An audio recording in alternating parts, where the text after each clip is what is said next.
Hello everyone, welcome to my YouTube channel. आज चाहिँ हामीले हाउ सेन्टेन्सबाट चाहिँ बन्ने वाक्यहरू चाहिँ विस्तृतमा जान्नेछौँ। तपाईँहरू पनि इङ्ग्लिस टु नेपाली सिक्न चाहनुहुन्छ भने भिडियो फलो गर्दै गर्नुहोला। भिडियो सुरु गरौँ। हाउ अबाउट यु भनेको छ, अनि तपाईँ भन्नु पर्यो भने चाहिँ how about you. How are you भनेको चाहिँ तिमीलाई कस्तो छ। हाउ आर यु पेटर भनेको चाहिँ पिटर भनेको चाहिँ कस्तो छ पिटर भनेर कसैले सोध्नु पर्यो भने हाउ आर यु पिटर भनेर चाहिँ सोध्न सक्यो। How about another price of cake भनेको छ केकको अर्को टुक्रा कस्तो हुन्छ भनेर चाहिँ भन्नु पर्यो भने चाहिँ how about another piece of cake भनेर चाहिँ भन्न सक्यो। हाउ टु के नाउ द्याट भनेर चाहिँ त्यो कसरी थाहा पाउने अथवा थाहा पाउन भनेर चाहिँ सोध्न सक्यो। हाउ वाज युआर ब्रेकफास्ट भनेर चाहिँ तपाईँको बिहानको खाजा कस्तो थियो भनेर चाहिँ सोध्नु पऱ्यो भने चाहिँ कसैले हाउ वाज युआर ब्रेकफास्ट भनेर सोध्न सक्यो।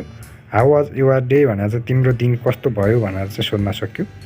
हाउ वाज युआर नाइट तपाईँको रात कस्तो रह्यो भनेर चाहिँ सोध्नु पऱ्यो भने चाहिँ यसरी हाउको प्रयोग गरेर सोध्न सकिन्छ। हाउ वाज युआर समरी भनेर चाहिँ तपाईँको गर्मी कस्तो रह्यो भने यो चाहिँ हाउ भनेर चाहिँ यो चाहिँ कसरी, यो चाहिँ धेरै जस्तो प्रश्न सोद्धाखेरि मात्रै युज हुने शब्द हो है त। हामीले चाहिँ यहीबाट चाहिँ प्रश्न सोधिरहेका छौँ अहिले। हाउ वाज युआर विकनेट भनेर चाहिँ तिम्रो सप्ताहन्त कस्तो भयो भनेर चाहिँ सोधिरहेको छ। विक इन भनेको चाहिँ विक भनेर चाहिँ हप्ता, इन भनेको चाहिँ अन्त्य। हाउ इज इट गोइङ भनेर चाहिँ यो कस्तो भइरहेको छ। हाउ इज युआर लाइफ तिम्रो जिन्दगी कस्तो चलिरहेछ। हाउ इज युआर फ्यामिली तिम्रो परिवारलाई कस्तो छ। हाउ इज इट यो कस्तो छ भनेर चाहिँ सोध्नु पर्यो। हाउ अबाउट टुमारो भोलि के हुन्छ। How are you thing going कस्तो चल्दैछ।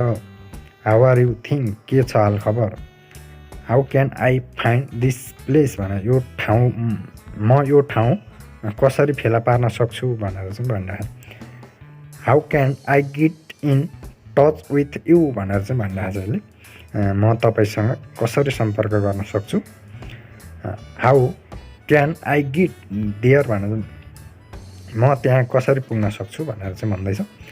How can I get to the street भनेर चाहिँ म स्टेसनमा कसरी पुग्न सक्छु भनेर चाहिँ स्टेसन भनेर चाहिँ बस बिसाउने अथवा नेपालीमा के भन्छ बस चौतारी त्यो भन्न सक्यो है त।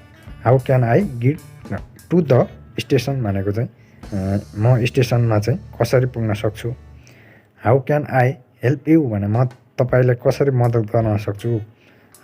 हामीले कसैलाई मद्दत गर्न छ भने चाहिँ त्यसलाई सोध्न सकेको how can I help you भनेर चाहिँ सोध्न सक्यो, म तिमीलाई चाहिँ कसरी मद्दत गर्न सक्छु भनेर। How can I tell if I am really in love भनेर म कसरी भन्न सक्छु कि म साँच्चै मायामा छु भनेर चाहिँ भन्नु पऱ्यो भने। How deep is the lake भनेर ताल कति गहिरो छ। I have no idea. How did you learn about that news भनेर तपाईँले त्यो समाचार कसरी थाहा पाउनुभयो। How did you make it भनेर चाहिँ तपाईँले यसलाई कसरी बनाउनु भयो। How do I report the FT भनेर चाहिँ म कसरी चोरी रिपोर्ट गर्छु भनेर चाहिँ भन्न सक्यो। How do you come to school तिमी स्कुल कसरी आउँछौ। How do you feel about it तपाईँलाई कस्तो बारेमा कस्तो लाग्छ, तपाईँलाई यसको बारेमा चाहिँ कस्तो लाग्छ अरे। How do you feel about the issue भनेर चाहिँ तपाईँलाई मुद्दा कस्तो लाग्छ। How does your opinion different from his भनेर चाहिँ तपाईँको विचार उहाँको भन्दा कसरी फरक छ। How far is it from here भनेर चाहिँ यहाँबाट कति टाढा छ अरे। How high is that mountain भने यो त्यो पहाड कति अग्लो छ। माउन्टेन भनेर चाहिँ पहाड भयो। हाउ इज युआर ड्याड भनेर चाहिँ तिम्रो बुबा कस्तो हुनुहुन्छ।